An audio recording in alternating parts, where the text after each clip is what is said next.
China का defence export है, India का डिफेंस एक्सपोर्ट चाइना से ज्यादा है, जबकि हमने पिछले 1-2 साल में शुरू किया है। We are exporting more weapons, exporting sir more weapons than China. साल पहले वियतनाम से ये हार गए थे, वियतनाम से।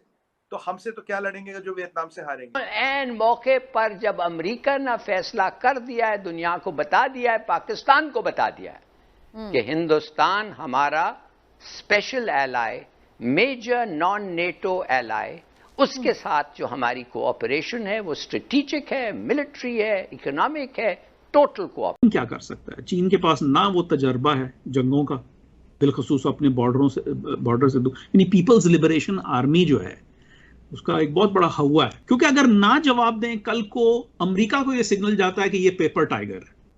बिल्कुल अटका हुआ है ताइवान के साथ। और वही यूक्रेन वाला मामला, अभी जंग नहीं हुई शुरू, यूक्रेन वाला मामला अब sir for Xi Jinping it is a major loss of face. अगर मैं देसी जबान में बोलूं तो उसकी बेइज्जती। क्या ये मुख्तलिफ तरीकों से चाइना को बताया जा रहा है कि मैसेजिंग है कि भाई आप अगर कुछ करेंगे तो आपको उसका जवाब मिलेगा, आपको हम रिस्पॉन्ड करेंगे। नहीं कि जंग तो 43 साल पहले लड़ चुके थे वियतनाम से, वहां भी हारे हैं। यही जो जनरल जाओ जो अभी सेंट्रल कमांड के चीफ थे, पता नहीं उसका हाल फिलहाल में बदले हो, वो वही जनरल है जिसने 43 साल पहले वियतनाम से ये हार गए थे, वियतनाम से। तो हमसे तो क्या लड़ेंगे जो वियतनाम से हारेंगे। तो ये फकर भाई ये ऐसे ये चीजें करते हैं। अमेरिका को पता है इनसे लड़ने का पॉइंट नहीं, इनकी इकोनॉमी का नलका बंद कर दो, जो उन्होंने काफी कर दिया। ये खुद प्रेशर के अंडर टूट जाएंगे, इन्हें कोई तोड़ने। और अगर चाइना के पास इतनी टेक्नोलॉजी एडवांस है तो वो रशिया से हथियार क्यों खरीदते हैं? वो रशिया से हथियार, फिर तो अपने हथियार बने। आज की बात ये है, जो चाइना का डिफेंस एक्सपोर्ट है, इंडिया का डिफेंस एक्सपोर्ट चाइना से ज्यादा है, जबकि हमने पिछले 1-2 साल में शुरू किया है। We are exporting more weapons, exporting sir more weapons than China. क्या कर सकता है? चीन के पास ना वो तजर्बा है जंगों का, बिलखसूस अपने बॉर्डर से यानी पीपल्स लिबरेशन आर्मी जो है उसका एक बहुत बड़ा हवा है, क्योंकि अगर ना जवाब दें कल को अमेरिका को ये सिग्नल जाता है कि ये पेपर टाइगर है, ये कुछ नहीं करेगा, ज्यादा से ज्यादा शोर मचाएगा।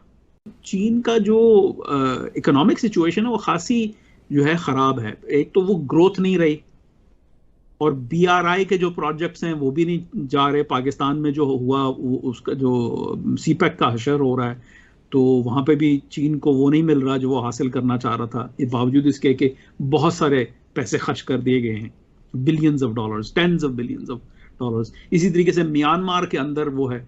फिर जिन लोगों के साथ और कुव्वतों के साथ और मुल्कों के साथ जो काम किया है उनको भी मतलब जो है मतलब दुश्वारी का सामना है। वो श्रीलंका का जो है हाल हुआ है वो भी सबके सामने है।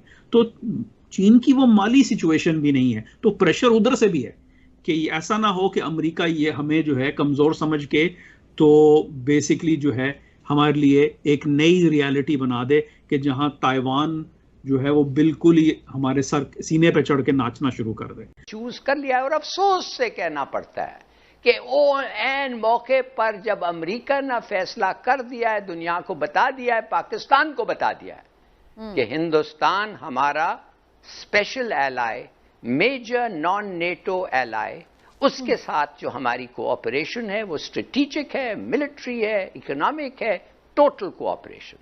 आई एम सॉरी, आप अब उनके साथ मेजर नहीं कर सकते।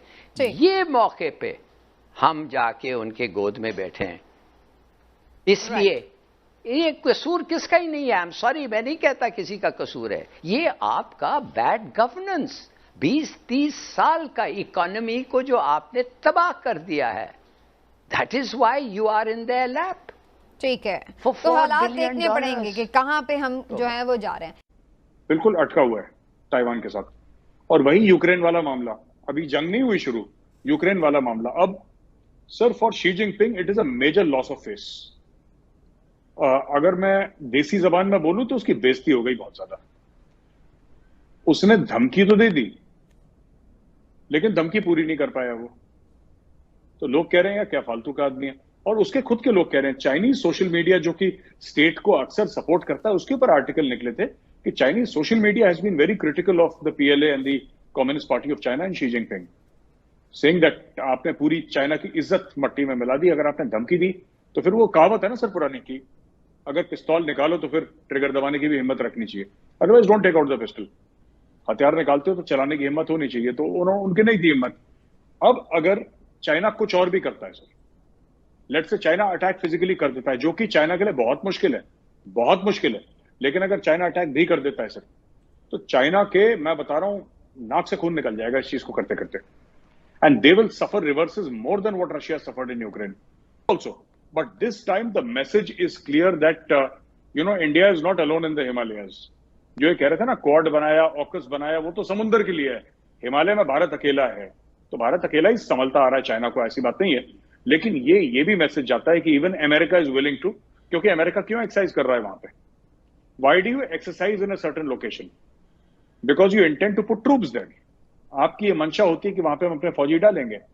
एंड जितना इंडिया को एक्सपीरियंस है सर माउंटेन वॉरफेयर का, हाई एल्टीट्यूड वॉरफेयर का, यकीनन किसी और देश को पूरी दुनिया में नहीं है इतना. No country has the number of troops, number of divisions who are deployed in high altitude like India है सर. चाइना के पास नहीं है, रशिया के पास नहीं है, अमेरिका के पास, किसी के पास नहीं है जितना इंडिया के पास. तो जहां तक हाई एल्टीट्यूड वॉरफेयर की बात है, हम लोग 1984 से सियाचिन में है सर, 1984 से सियाचिन में है. तो you can imagine the kind of exposure and experience and institutional memory that India has in this regard. So American आए हैं सीखने के लिए, क्रॉस ट्रेनिंग होगी, हम भी उनसे सीखेंगे, वो भी हमसे सीखेंगे. और सबसे बड़ी बात यह कि this passes a clear cut message to China. जी, आपने कहा कि ये क्लियर कट मैसेज है चाइना के लिए